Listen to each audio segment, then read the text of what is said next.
cannot have common bases and you cannot have negative exponents. So this first section addresses the common base thing. Now, if someone said to simplify this, you know, first of all, yes, it needs to be simplified because you still have a base that's appearing twice. And the rule is when you're multiplying common bases, you add the exponents, yes? So 7 plus 4 simplifies that to x to the 11th. We should remember that pretty well from Algebra 1. In Algebra 2, you're often going to see fractional exponents, though, and this is where it gets tricky. X to the 2/3 times x to the 1/4. Common bases being multiplied, add those exponents. Now, when you're adding fractions, you need a common, very good, denominator. So I can work off to the side and get a common denominator, or I can use my calculator to help me, right? You have your calculator in Algebra 2. Not that I necessarily encourage this, because you should be able to add fractions. It is an elementary skill, although I know we've forgotten, probably because we're allowed to use the calculator, right? So why sit there and get a common denominator when I can just do 2/3 plus 1/4? I'm going to get a decimal, right? But if I hit the math button on my calculator, that option fraction will turn it into a fraction for you, and it's 11/12. So this is just x to the 11/12. Okay? Our general rule here is we add the exponent. So x remains the base, but the new exponent becomes a plus b, whatever that ends up being. And here we have some common bases, but division of common bases. Division of common bases means do what to the exponent? Subtract. Very good. So in this case, 7 minus 4, x to the 3rd. That's easy enough. In this case, again, calculator, 2/3 minus 1/4. Now some of you like to use the fraction key, which is fine. I don't need to on this one, so I'm not. I get a decimal, hit the math button. Option 1 says fraction, enter, and 5/12. X to the 5/12. So the general rule here is x to the a minus b.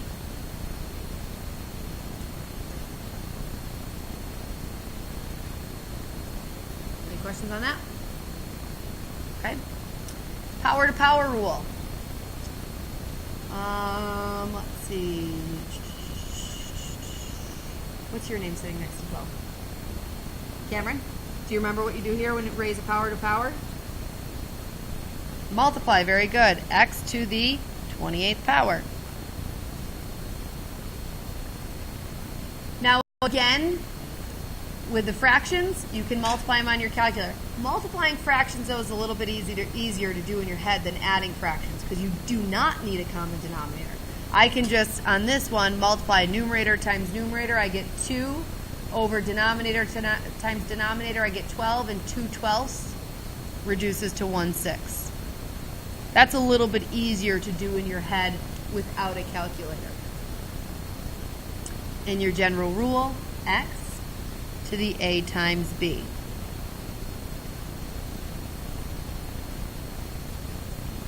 Okay? Now when we throw parentheses in the mix, because you're not simplified until your parentheses are gone. Okay?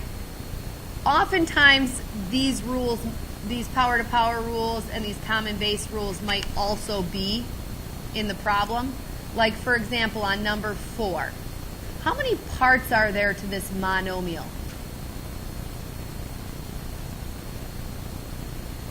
Who's sitting next to Maggie over there? McKenna. How many parts do you think there are? How many different parts need to be raised to the 3rd power? What parts are those?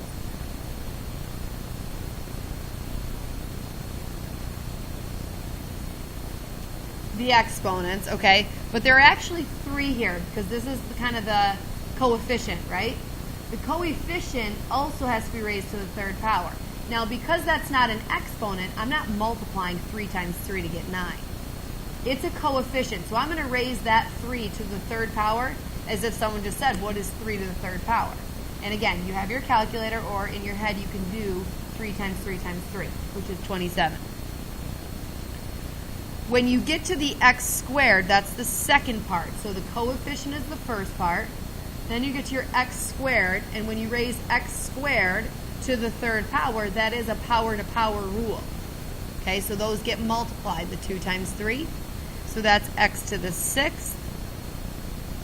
And y to the 4th is the third element that is getting raised to the third power.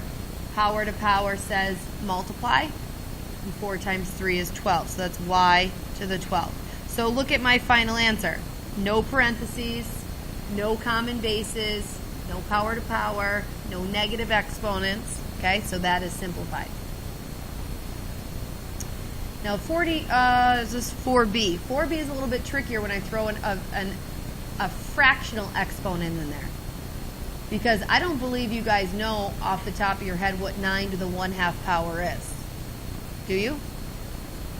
We'll learn it later this year, but for now use your calculators. Raise 9 to the 1/2 power. When I say to use your calculators, we should all have a calculator on our desk. Yep, if you need to borrow one, just pick it up from that bag in the back and then also return it. But don't let this become a habit, right? We need our own calculators? Okay, perfect. Thank you. 9 to the 1/2 power is 3. X to the 5th to the 1/2 power. Power to power there is what, Aiden? What's 5 times a half? Why did you wait for me to call on you for you to decide that you would have to go get one? If you do not have a calculator on your desk, get it out or go pick one up like everybody else just did. Andrew, what do you think? Okay, but we're not going to go the decimal route. We're not going to go the mixed fraction route either. It's got to be an improper fraction. So change that, hit math, and then enter for the fraction. And what happened? 5/2. You don't want to have, oops, it's x to the 5/2. You don't want to have a decimal. If it starts with fractions, it wants the answer in fractions. If it did start with decimals, then it wants the answer in decimals, okay? So try not to go back and forth. And it doesn't want x to the 2.5. I'm really glad Andrew said that so that we could clear that up. We don't want a mixed number. We want an improper fraction. And then y to the 2/3 to the 1/2 would be what, Connor?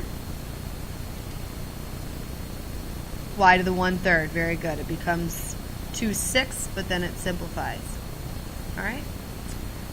So the general rule is if you have a monomial, and this is a monomial, remember, because it's not split up between pluses and minuses. It wants every term raised to that power. So this would be x to the a, y to the a, z to the a.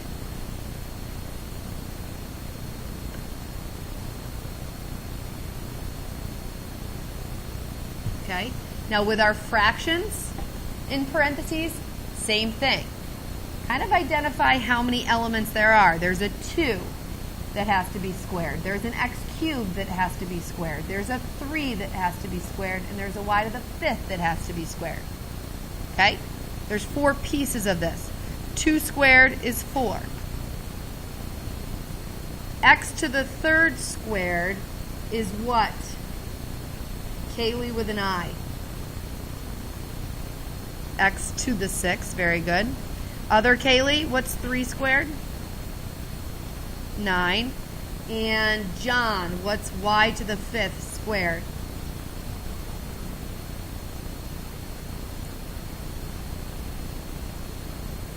Y to the 5th to the 2nd. Y to the 10th. Very good. That's your power to power rule. Good.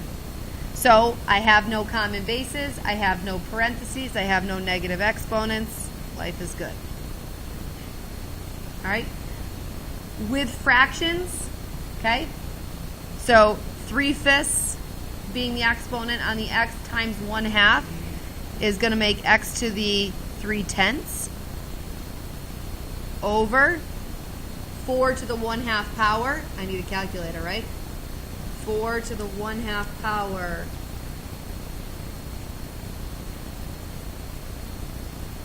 Okay, two boys sitting next to John. What is your first name? Mason, and who's next to Mason? May. Okay. I didn't have your names down. And who is up there next to Lydia and Grace? Kristen? Kirsten. Thank you. And the only names I didn't have in my seating chart. Now we're good. Kirsten, what is 4 to the 1/2 power? 2. Very good. And then, of course, y to the 1/2 power can just stay y to the 1/2. But we've lost our parentheses. We have no common basis. All is well. So your general rule there is even if you have a fraction, raise your numerator to the power, raise your denominator to the power. Okay. Any questions so far? How are we with negative exponents? Does anybody remember offhand how we fix the fact that we have x to the negative 6th power? Does anybody remember that? Yeah, go ahead. Very good. So if your negative exponent is in the numerator, that piece that's being raised to the negative exponent has to be moved to the denominator in order to become positive. And if it's a negative exponent already in the denominator, then it needs to move to the numerator to become positive. So you kind of just take it out of the numerator and put it in the denominator, or vice versa, to turn it positive. So this x to the negative 6 has got to move to the denominator to become x to the positive 6. And what do we use to kind of placehold that numerator now that there's quote-unquote nothing there? 1. Very good.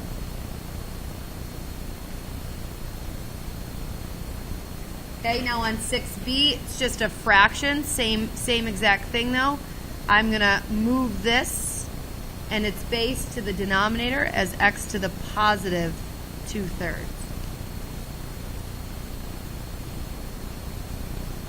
Okay? Now in 7, where the piece that's being raised to the negative exponent is already in the denominator. Okay? So we have to move it to the numerator. There's already something in the numerator. That's fine. It's just going to sit next to it. So the x is not moving. That did not have a negative exponent, so that's going to stay in the numerator, but the y to the 2nd power is going to come up to the numerator. And then we don't really need to placehold the denominator with a 1, right? Because if anything's over 1, it is what it is. So there's that. And in 7b, with a fraction, no big deal, this is just going to come up to the numerator. And there's already a 1 in the numerator. I don't need to write that 1 again, because it's just going to be 1 y to the 3/4 power, which is just y to the 3/4 power. And the last rule, anything to the 0 power, no matter how complicated it is. What's anything to the 0 power? 1. Very good. That's tricky because it is tempting to say, oh, don't flip over quite yet because I want to show you one thing. Anything to the 0 power is 1. Okay, and I could kind of show and prove that to you, but we'll save that for a different day. The only thing I want to warn you of, though, is what if I have 5x to the 0 power versus 5x to the 0 power? These are going to provide two different answers totally, because the 0 exponents have different bases. Okay? Here, the base of the exponent is the parentheses, and therefore everything that's in it. Okay?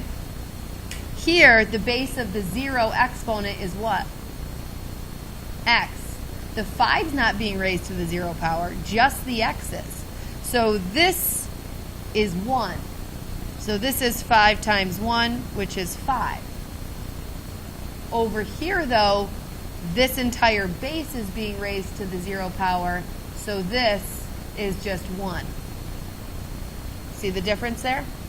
It's really important for you to know that the base of any exponent is what is directly in front of it. In this case, that's just an x.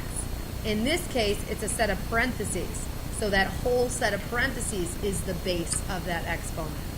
And it makes a very different answer, obviously. Okay? All right, so some random ones all thrown together here that require kind of probably more than one rule to be applied. Okay? This, first and foremost, is the parenthesis rule. Okay? You've got a -3 that we have to square. What is -3 squared? +9 or -9? Very good, positive, because the negative is also being squared as well. So it's -3 times -3 is 9. Now when we square this piece, we have the power to power rule, right? X to the 4/5 to the second. So we multiply 4/5 times 2 is 8/5. And y to the third to the second, power to power, becomes y to the what, Lydia? Very good. Okay, we jump over here. When you're multiplying two kind of complicated monomials, coefficient times coefficient, what's -7 times -2? 14. Common bases times common bases, what is x times x to the 5th? X to the 6th, very good. This is technically to the first power if you see nothing, and then you add your exponents. And then y squared times y to the 1/3 requires that you add 2 plus 1/3. And again, you can use your calculator if you want. 2 plus 1/3 is 2 1/3, but we don't want a mixed fraction either. So it's 7/3. If you use your calculator, that would be 7/3.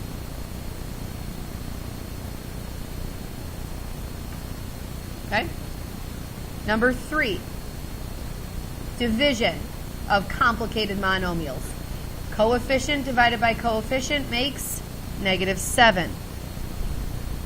Now, common base divided by common base. What's my rule, Madeline, to do with these exponents? Subtract, and 2 minus 6 is -4. Very good. Here you have to be careful. I had an advanced pre-calc student make this mistake this morning. Subtracting these. It's a 4 minus a -8, which is 4 plus 8. So that's y to the 12. Now, I've gotten rid of my common bases, but in doing so, a negative exponent popped up. Then I'm not done, right?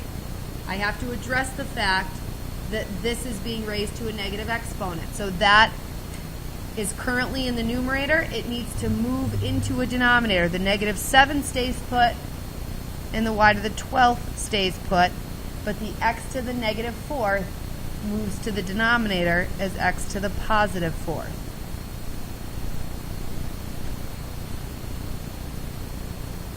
Okie doke. Now, this one, parentheses first.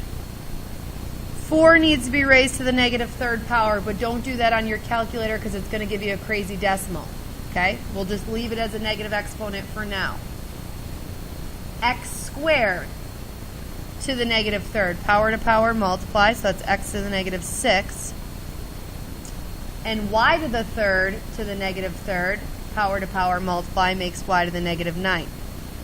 Everything here has a negative exponent. Yes? So these two need to move to the denominator, and this needs to move to the numerator. So y to the -9 comes up as y to the +9. 4 to the -3rd moves down. X to the -6 moves down. And there's your answer.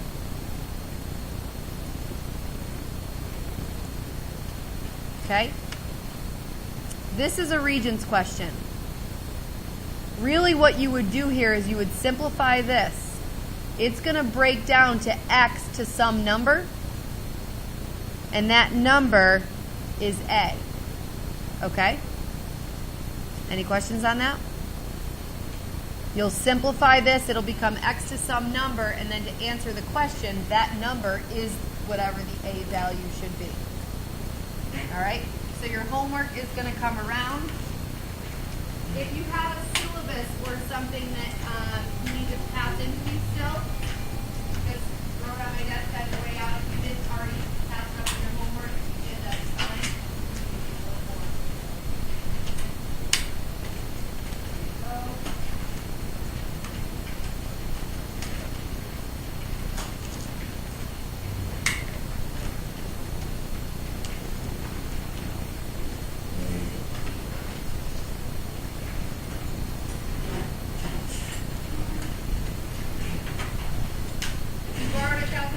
Put it back, and please bring your own moving forward, because those will disappear soon.